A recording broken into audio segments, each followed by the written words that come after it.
Di lang basta usapan, di lang basta babanat. Diretsahan ang usapan, pero patas ang talakayan. Dito pag-uusapan ang mga napapanahong issue. Eye for an eye. Eye for an eye. Makakapanayan po natin ngayong umaga po si Attorney Gerald Gallardo, ang ating pong Provincial Director ng Department of Interior and Local Government. Pabati muna po natin via Zoom. Attorney, magandang umaga po sa inyo. Welcome po sa ating pong programang IFM News Prime Edition.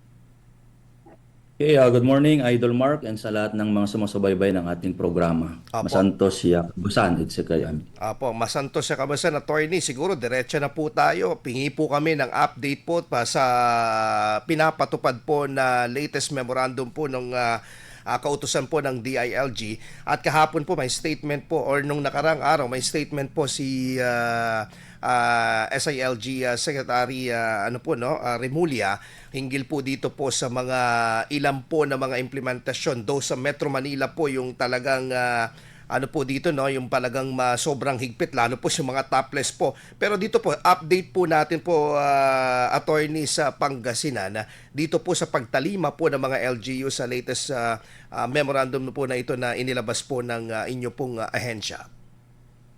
Well, tama po Idol Mark kasi noong nakaraang linggo binaba yung ating Memorandum Circular number 2026-09 or yung ating sinatawag na Safer Cities Initiative, wherein ang tinatalakay dito ay kailangan nating paigtingin ang ating kampanya na maging safe yung ating mga bayan-bayan, pati kasama yung ating mga community sa pagpapatupad ng mga existing ordinances patungkol doon sa pagbabawal sa pag-iinom sa mga kalsada, sa mga public places, yung sa pagbabawal doon sa pagbibidyoke or yung mga amplified audio devices lagpas ng alas 10 ng gabi doon sa pagkalat-kalat ng mga minor de edad sa gabi pagpa-implement natin ng curfew hour. So dito sa province of Pangasinan, actually may na-inform na natin yung ating mga LGUs through our field officers last week pa doon sa pagkakaroon natin ng memorandum circular. And may mga LGUs na actually na nag-issue ng executive order adapting dong sa implementation ng ating Safer Cities Initiative. And actually, ang tinatalakay naman nito ay yung pagpapaigting ng implementasyon ng mga existing ordinance. So kumbaga hindi naman nabago yung ating policy na to.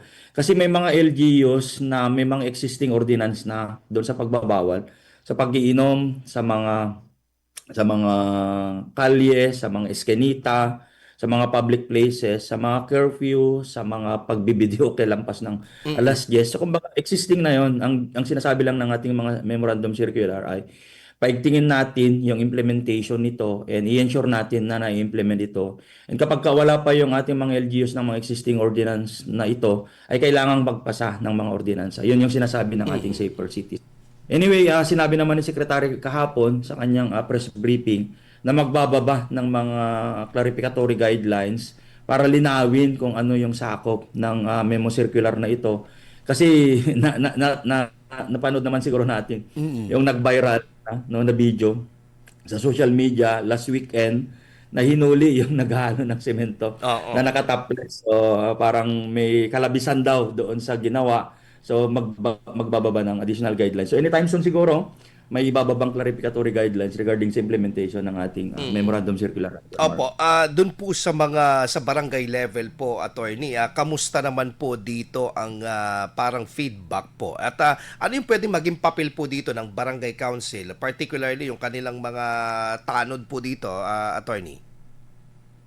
Well, ang titignan natin dito, Idol Mark, is meron ba tayong barangay ordinance? Kung wala tayong barangay ordinance, baka kailangan nating magpasa ng mga barangay ordinance.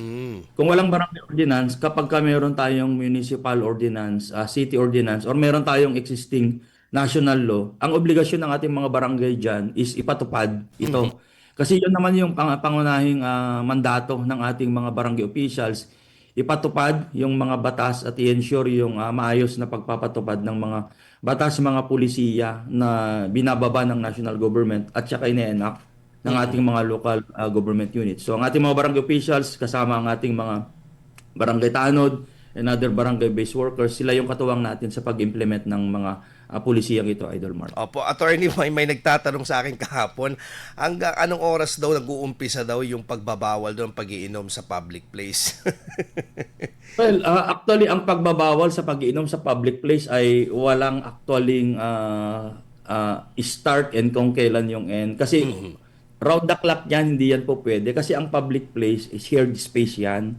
So, kumbaga, dapat, yan, kasi yan ay yung mga pinupuntahan ng mga tao. So, diyan tayo nagko-converge, diyan tayo pumupunta. So, dapat natin irespeto din yung ibang mga tao na andun dun sa isang public place. So when we say public place, hindi yan po pwedeng mag-inom any time of the day. So hindi po pwedeng meron tayong kumbaga window hour na po pwedeng mag-inom, then this time hindi po pwede. Round the clock hindi yan po pwede. May mga policies tayo diyan. Hindi po pwede. So malinaw po 'yon. Ano po ang malinaw po dito na parang kaparusahan or depende na po ito sa mga local ordinances, attorney, yung pong pwedeng ipataw po dito na sanction? Well, tama. Depende po yan sa existing ordinance ng isang LGU. Kapag ang ordinance ay merong karampatang fine, so titiketan ka, bibigyan ka ng citation ticket doon sa pagkahuli mo. Or kapag yung ordinance natin, upon apprehension, no, sa first offense mo ay reprimand lang, pagsasabihan ka lang, no, papatigil lang kung ano yung ginagawa mo, then po pwede din yon. But for succeeding, second and succeeding offenses, baka doon na mag-apply yung ating payment ng fine. So depende yan, nakadepende yan sa existing ordinance ng isang munisipyo or sa isang barangay. Opo, attorney, maraming salamat po doon, pero jump lang po tayo po dito po sa paparating po na barangay and SK election po. Meron pong isinagawa kamakailan po ang DILG nung early, parang pag-call po na dapat magkaroon ng early inventory. Ano po yung layunin po nito ng DILG po sa pag-atas po, no? Na maagang inventory po para sa turnover ng preparation po para po sa mga barangay at SK officials? Okay, layunin ng ating bagong memorandum circular naman, Idol Mark, na siguraduhin natin na lahat ng mga properties ng mga barangays kasama ang SK ay naka-account siya.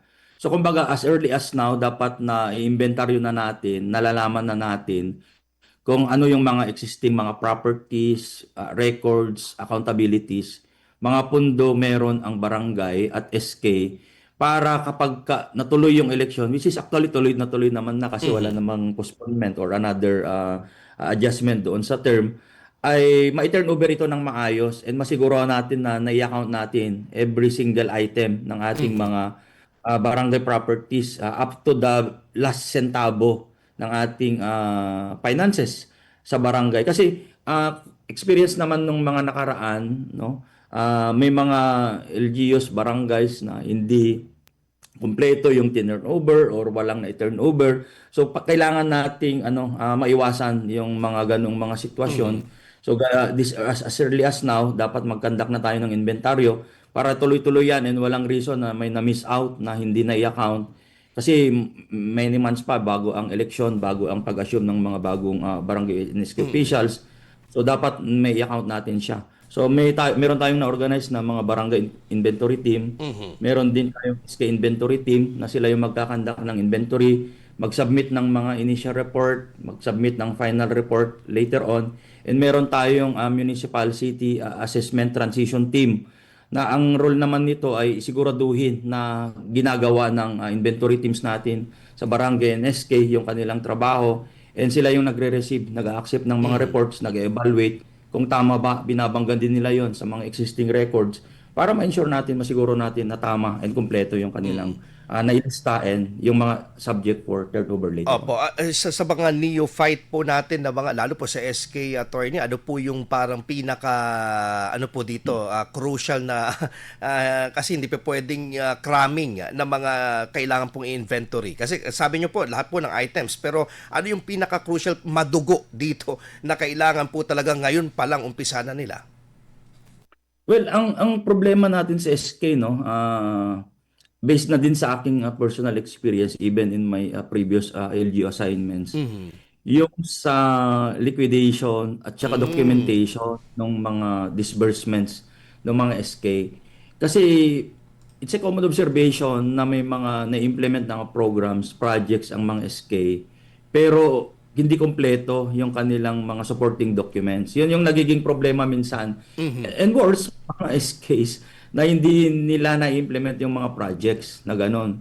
So anyway, meron naman tayong mga barangay officials, meron naman tayong mga city municipal functionaries, and meron tayong mga local youth development officers na sila yung tutulong, mag-assist doon sa mga sangguniang kabataan officials in the conduct of their inventory, and doon sa pag-ensure na yung mga supporting documents ng kanilang mga disbursements, utilization ng kanilang pondo ay kumpleto and tama. And katawang natin diyan ang Commission on Audit, since sila naman yung primary agency na tumitingin doon sa pag-utilize ng mga pondo and pag-ensure ng accountability din ng ating mga SK officials. Opo, sa usaping legal po, attorney, anong pwedeng kaharapin po ng hindi tatalima o mabibigo po na magsagawa po ng turnover ng mga documents at ari-arian po ng barangay at SK? Well, klaro sa ating sa ating memorandum circular na in case daw hindi nakapag-turnover or hindi gagawin ng inventory team yung kanilang mandato or kulang yung kanilang turnover or hindi turnover yung mga properties, equipment, records ng barangay, ay pwedeng mag-file ng kaso ang ating assessment team against these local officials or SK officials na hindi ginawa yung kanilang tungkulin. So meron tayong mga criminal and civil cases siguro na po pwedeng i-file doon sa mga SK and barangay officials because of their failure to perform their functions. Kung sa ngayon ay ayaw nilang i-organize yung kanilang inventory team, ayaw nilang gawin yung kanilang trabaho, and incumbent pa sila, po pwede silang mapailan ng administrative case. Dereliction of duty, doon sa mga, or neglect of duty sa mga SK and barangay officials. Opo. So, ayaw tumalima dito sa ating memorandum circular. Opo. So siguro paano po ito nakakatulong po talaga to ensure yung pong safeguard syempre ng ating kaban ng bayan, at the same time yung transparent na rin po para po sa serbisyo publiko ng barangay at SK.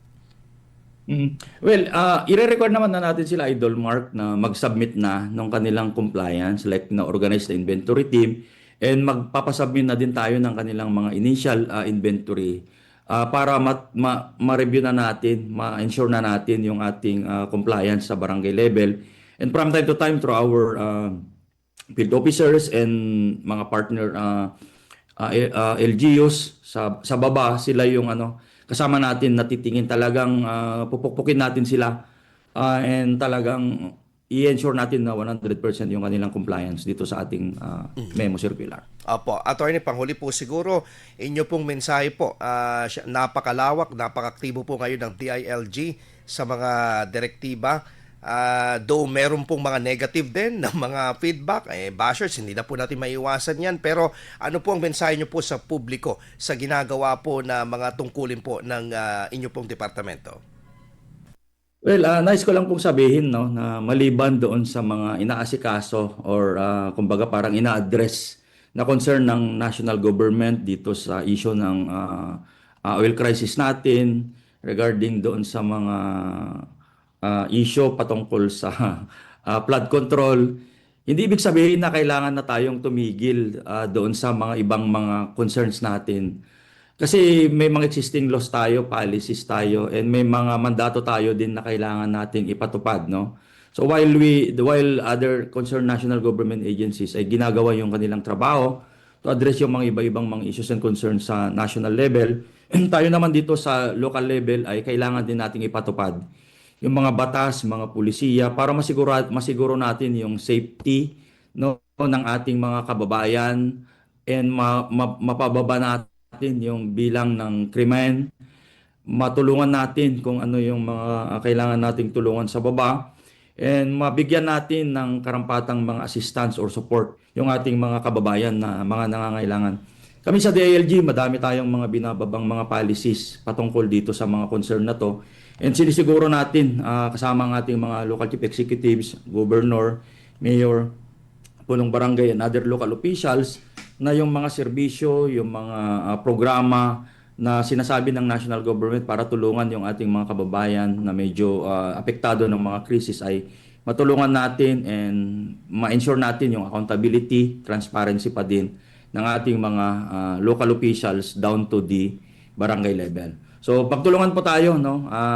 Tignan natin yung kagandahan ng mga pulisiyang ito. Hindi ito pahirap, no? Hindi ito pahirap sa mga tao, kundi tulong din ito para mapabuti yung sitwasyon and mapabuti natin yung kalagayan ng bawat isa sa atin para maging safe yung ating mga communities. Attorney Gerald Gallardo, ang Provincial Director po ng Lalawigan ng Pangasinan. Maraming salamat, masantos sa kabasan. Balig salamat, Attorney.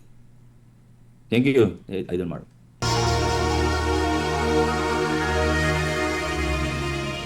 Impormasyon, intriga, issue,